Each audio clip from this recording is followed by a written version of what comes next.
എന്താ ഇത്ര വൈകിപ്പോയെന്ന് ആരെങ്കിലും ചോദിച്ചാൽ അതിനെനിക്കൊരൊറ്റ ഉത്തരവേ ഉള്ളൂ, because I M A 90s kid. ഇതിലും മികച്ചൊരു എക്സ്പ്ലനേഷൻ ഇനി വേണമെന്ന് എനിക്ക് തോന്നുന്നില്ല. കാരണം ഞാൻ മനസ്സിലാക്കിയിടത്തോളം നമുക്കൊന്നും അത്ര എളുപ്പമല്ല. ഇങ്ങനൊരു വീഡിയോ ഇടുന്നതിന് മുന്നിലും എനിക്കൊരുപാട് തടസ്സങ്ങളുണ്ടായിരുന്നു. അതിലാദ്യത്തെ തടസ്സം സ്വയം ധൈര്യം സംഭരിക്കുക എന്നുള്ളതായിരുന്നു. കേൾക്കുമ്പോൾ വളരെ നിസ്സാരമായിട്ട് തോന്നെങ്കിലും എന്നെപ്പോലെ പ്രായം കൂടുമ്പോൾ ഇൻട്രോവേർട്ടായി പോയ ഒട്ടുമിക്ക 90s കിഡിനും അത് വളരെ വലിയൊരു വെല്ലുവിളി തന്നെയാണ്. ഒരു മനുഷ്യൻ്റെ ഏറ്റവും വലിയ സ്ട്രെസ് എപ്പോഴാണെന്നറിയോ? അതൊരിക്കലും വിചാരിച്ച കാര്യം നടക്കാത്തപ്പോൾ ഒന്നുമല്ല. പണ്ട് സ്കൂളിലൊക്കെ ഓടാനും ചാടാനും പാടാനൊക്കെ ഏറ്റവും മുന്നിൽ നിന്ന ആൾക്കാർ ഇന്ന് അതിനൊന്നിനും പറ്റാതെ വലിഞ്ഞു പോകുമ്പോഴാണ്. പിന്നെ എൻ്റെ രണ്ടാമത്തെ വെല്ലുവിളി എൻ്റെ പ്രൊഫഷനാണ്.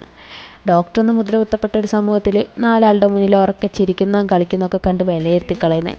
എല്ലാവരെയും അല്ല കേട്ടോ, എന്നാലും അങ്ങനെയും വിലയിരുത്തുന്ന കുറച്ച് ആളുള്ള സമൂഹത്തിലാണ് നമ്മൾ ജീവിക്കുന്നത്. എപ്പോഴും ഒരാൾക്ക് സീരിയസ് ആയിട്ടിരിക്കാൻ പറ്റുമോ? അപ്പോൾ എനിക്കറിയില്ല. എന്തായാലും നമ്മുടെ പ്രൊഫഷൻ ഒരിക്കലും നമ്മുടെ പാഷന് വെല്ലുവിളിയല്ല എന്ന് വിശ്വസിക്കുന്ന ഒരാളാണ് ഞാൻ. പിന്നെതാ, നമ്മൾ എന്ത് ചെയ്താലും സപ്പോർട്ട് ചെയ്യാൻ ഇങ്ങനെ ഒരാൾ കൂടെയുള്ളപ്പോൾ നമ്മൾ എന്തിനാണ് പേടിക്കുന്നത്? പിന്നെ പണ്ടെവിടെയോ നഷ്ടപ്പെട്ടു പോയ എന്നെ തെരഞ്ഞുള്ള ഒരു യാത്രേൻ്റെ തുടക്കമായിട്ടാണ് ഞാൻ ഇതിനെയൊക്കെ കാണുന്നത്.